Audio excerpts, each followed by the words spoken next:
আমরা এসেছি এই বাংলার জমিনে আওয়ামী লীগ সরকার, পেশিবাদী সরকারের নিষিদ্ধের দাবিতে সবাই ঐক্যবদ্ধ হয়েছি। আওয়ামী লীগের এই বাংলার জমিনে স্থান থাকবে না, আওয়ামী লীগ অচিরে নিষিদ্ধ হোক। এবং আমরা আরও দাবি করতেছি, রাষ্ট্রপতি শাহাবুদ্দিন সুপ্পুকে অবিলম্বে অপসারণ করতে হবে।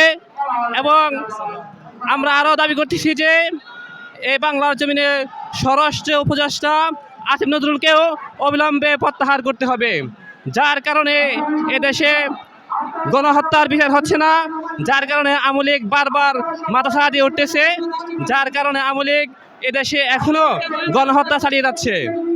এই কারণে আমরা সকলেই ঐক্যবদ্ধ হয়েছি শাহবাগে।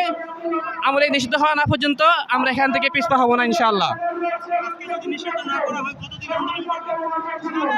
যতদিন পর্যন্ত নিষিদ্ধ না হবে ততদিন পর্যন্ত ছাত্র জনতা ঐক্যবদ্ধ থাকবে, রাজপথে থাকবে।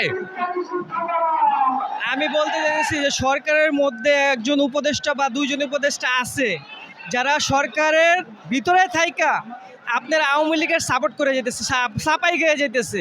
এই উপদেষ্টাটা প্রত্যাহার করতে হবে, প্রত্যাহার মানে এই দেশ থেকে চিরতরে তাড়ায় দাও। এই যে মানুষগুলা যে এখানে আন্দোলন করতেছে এরা তো খামাখা আসে নাই, তারা ভাত খায়, তাদের আক্কেল জ্ঞান আছে। আপনারা উপদেষ্টা হয়েও আপনাদের আক্কেল জ্ঞান কেন হইতেছে না? এটা তো স্বাভাবিক জ্ঞানেই বোঝা যায়। আমি কেন, সব মানুষই তো বুঝতেছে। এই জায়গায় আমি আইলাম এত পায়ে হাইটা রোদের মধ্যে ঘাম জড়াইয়া কেন আইছি? উপদেষ্টার কাছে বুঝাইতে আসছি যে আমরা যদি বুঝবান হই, আপনি কেন বুঝতেছেন না যে ওনারা কি চাইতেছে?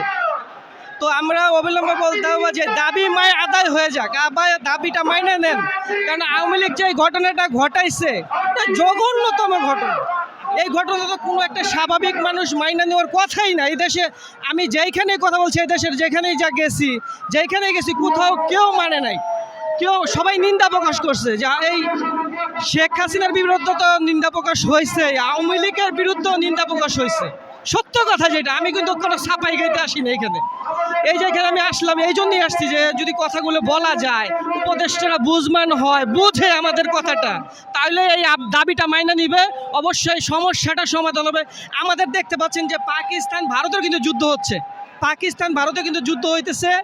আমরা কিন্তু মনে করি যে এই যে এখন যে দাবি আদায় হইতেছে না, উপদেষ্টাদের মধ্যে হয়তো কেউ ভাবতেছে যে এই যুদ্ধের সময় আমরা এমন একটা দাবি আদায় করব, হয়তো আদালত কি মনে করবে, আইনজীবী কি মনে করবে, দেশের মানুষ কি মনে করবে, আসলে কিছুই হবে না।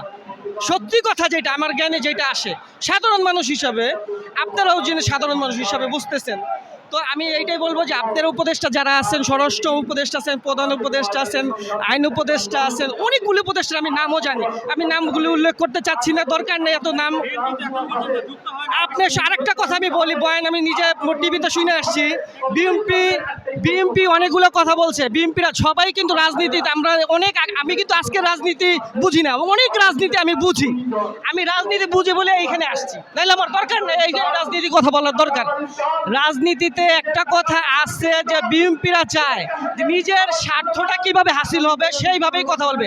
একজন দেখলাম বিএনপির বড় নেতা, তিনি বললেন যে এই মানে আইন কইরা আপনার দেশের সমস্যার সমাধান করা যায়, কিন্তু আন্দোলন করা সমস্যার সমাধান করা যায় না।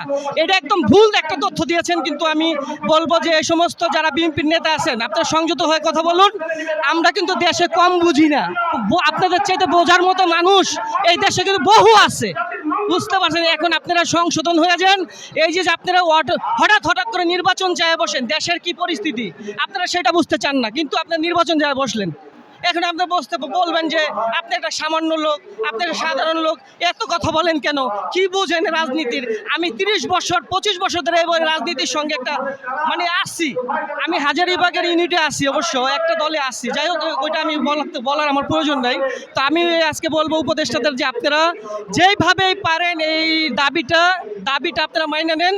দাবিটা মানার জন্য এত কথা বলার, এত আন্দোলনের প্রয়োজন নাই। আর যে আইন উপদেষ্টা আছেন নজরুল, আমি তারে ভাই বলে জানি, আমি ওনার চিনি। এবং আওয়ামী লীগ যখন এখানে আন্দোলন করছে ঢাকা বিশ্ববিদ্যালয়, তার পাশ দিয়ে আমি খারাইছি, অনেকগুলো মানুষ আমার টিভিতে দেখছেও। এর আগে পরেও আমি আন্দোলনে ছিলাম, অনেকগুলি আন্দোলনে ছিলাম।